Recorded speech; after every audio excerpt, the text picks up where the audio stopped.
I mean, someone could be looking at you and I and being like, well, I mean, of course it's easy for you two to be doing that and saying those things. I'm like, yeah, I mean, like, I'm not going to argue. Whatever someone wants to counter, sure.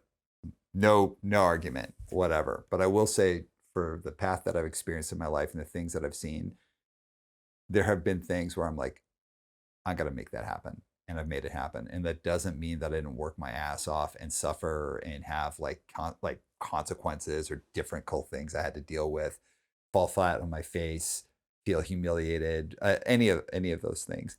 But the goal was that, or the reality was, I always got back up and kept pushing and believing in that thing. And whether that's manifesting it or whether that's just being like kind of dogged in your pursuit, I really do believe in that. And I encourage people. And again, it's not just about starting your own business. It's like whatever matters to you, whether personally, professionally, in your family, and the world around you, that like really starting with the like, what is the thing that I want to have happen, that I believe in, that I really care about having happen?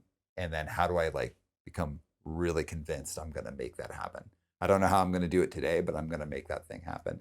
And it really starts with that like kind of center of belief. Totally. And I suspect that for a lot of people, if you ask them something very simple, like in the way, in like how you asked me, like, why should anyone listen to you? If you ask somebody, what really matters to you? Like, what is really important to you? What's your number one value or whatever? I think a lot of people would struggle to answer that. There'd be the surface answers like feed my kids and like all of that, but like, no, no, beyond that, like,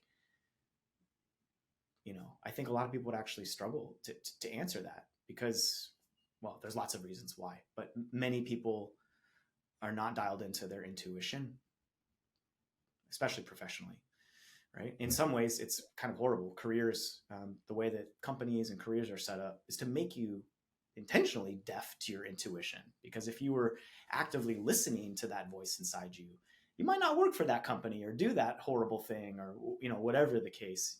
Let's just say if people were all listening to their intuition, they'd make very different choices.